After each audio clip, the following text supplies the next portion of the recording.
World's Strongest Man 2025 is over and I am shattered both physically, emotionally. It's Mentally. been an exciting 4 days of competition.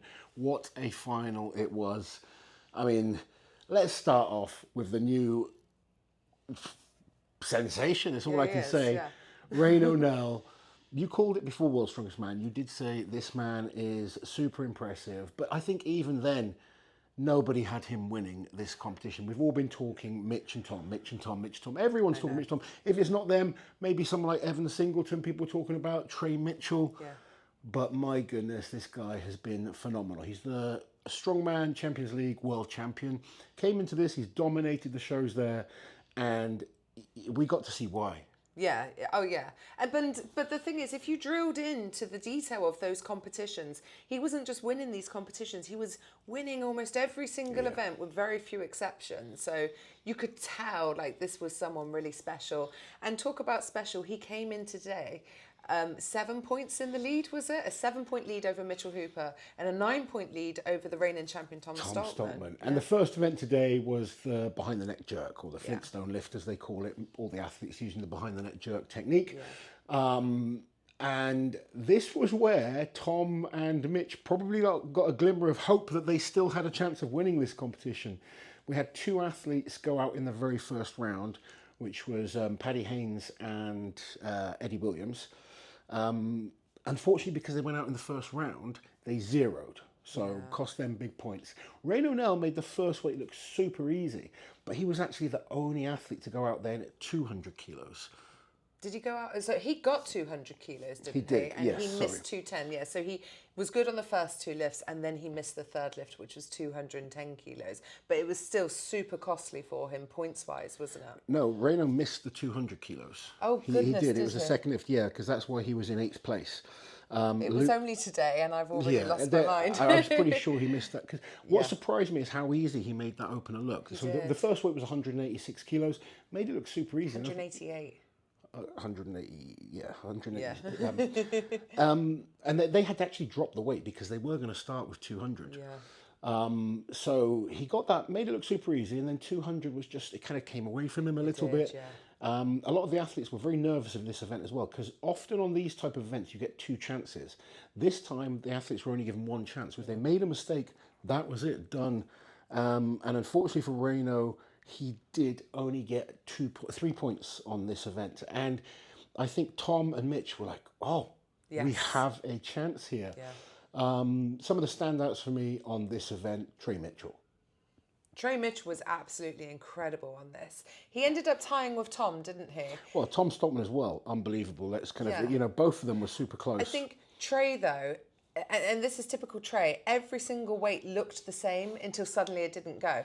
Trey also, and I say this with the utmost respect to Trey, has the worst technique out of the bunch, I'm sure. He lifts with brute power. He does, he's so damn strong. I mean, he massively strong legs, stupidly strong triceps and shoulders, whereas some of the guys are a little bit more technical, a bit more snappy. He has that ridiculous power to press out at with his shoulder and tricep strength. Yeah, Pavlo Cordiaca's lifts were beautiful, weren't they? And again, he's so technically good. Yes. It looks easy until suddenly it doesn't go. It's Shane German and myself were talking, watching it, just saying it's so cool to watch such different styles. Yes, yeah. You've got the brute power of, say, an Andre Foytu or a Trey Mitchell, and then the finesse of someone like Pavlo. Yeah. And it shows that like all body shapes can achieve things, but through different means. Yeah. It's quite interesting from that coach's point of view, but from a fan's point of view, I think it's interesting as well. But yeah, Pavlo was awesome at this. Andre Foytu muscling up 220. We had Pavlo and Mitch Hooper both did 230, but went out on the 241. The final two athletes left in Tom Stoltman and Trey Mitchell, picking up big points for both of them on this one. And Tom got so close to the 250 attempt as well. He got it up, but he couldn't stabilise it, and he dropped it before getting the down.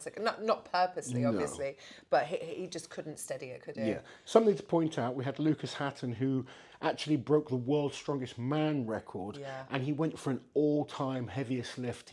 I think it was 277 kilos, something wasn't it? like that.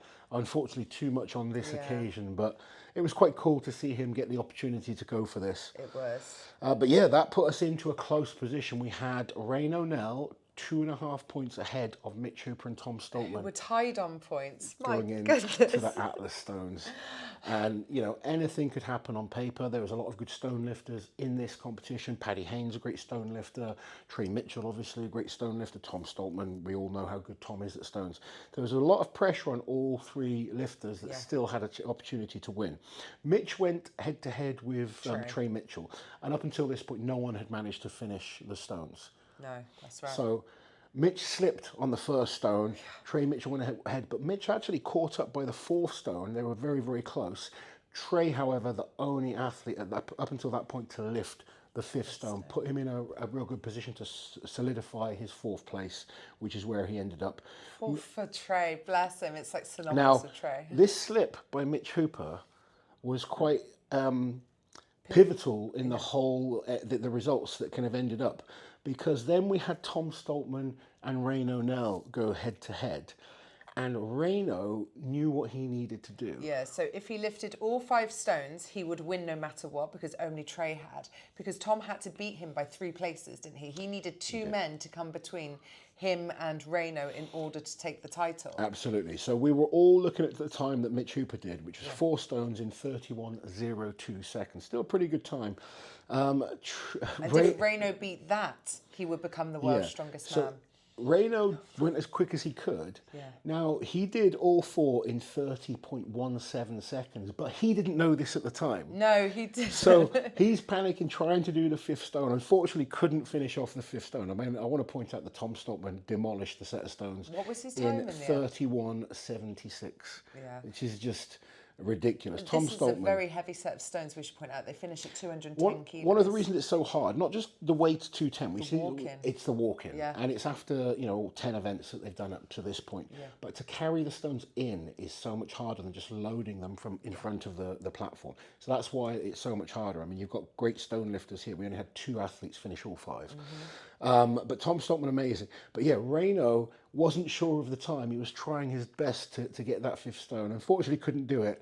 However, we knew watching who had timed it that he'd done enough, and then they announced him as the winner. And just what a story! Firstly, the first man from South Africa to win World's Strongest Man.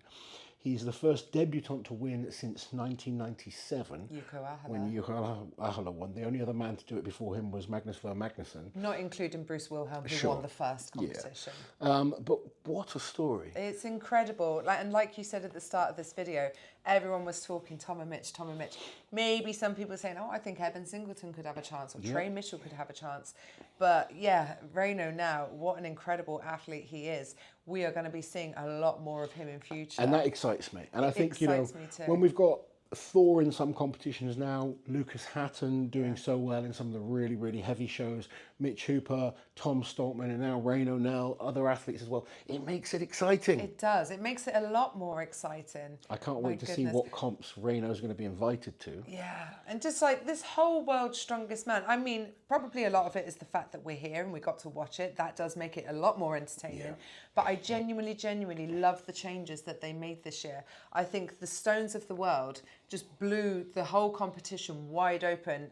Unlike the Stone Off, it wasn't predictable at all. Absolutely. It was a much tougher test that everyone had to do also. There's also so many interesting things, because we can look at things on paper, when you can look back and say, oh, if this happened. I know. Mitch Hooper slipping on the stone. If Mitch Hooper didn't slip on that first stone, Tom would have won. Yes, I was going to say, if Luke Stoltman was a fraction slower on certain events, he actually ended up costing his brother points on certain events. If he hadn't beaten him on the Hercules hold. There was another event as well, I can't remember off the top of my head, but Luke shouldn't think like that either. No, goodness no. He has to go and be at his absolute best. But there's so many things you look back at and think, oh, it could have been different. But it's always hindsight. You don't know that at the time, so no one knows what's going to happen. I saw comments. Obviously, I was doing the live stream. Well, I say live stream. It was live commentary. The radio, Strongman Radio with Nicola. Who? Thank you so much to Nicola for stepping in. Yeah, because it would have been so much more difficult to do it on my own. It was hard enough as it was in the elements, but.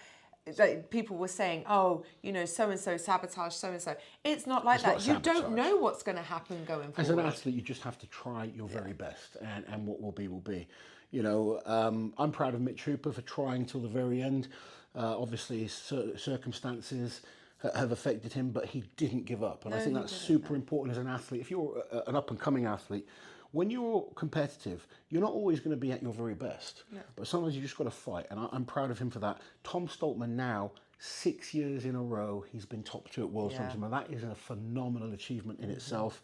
And yeah, like you say, you could look at different scenarios. He could have been a 4-time World's Strongest Man today. Yeah. But today is all about Ray Nonell.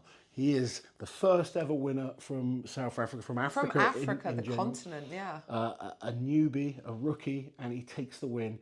And what a nice guy as well. Family were Genuinely lovely. so lovely. Just lovely, lovely people. Yeah, couldn't be happier. You know, and that's awesome to see. But I'm excited to see more of him now. As an athlete, and how he's going to cope with different types of competitions as well Yes, going indeed. forward. It's going to be exciting. Exciting. Exciting. It's been 4 days of amazing competition. Yeah. You know, well done to Paddy Haynes, first World's Strongest Man as well. He came fifth. Yeah. Great to see Eddie Williams in the final, Shane Flowers. You know, all of the guys that made that final deserve to be there. Yeah. It was an exciting show. I haven't been back, like 2019 when I tore my Achilles was the last time I came to World's Strongest Man.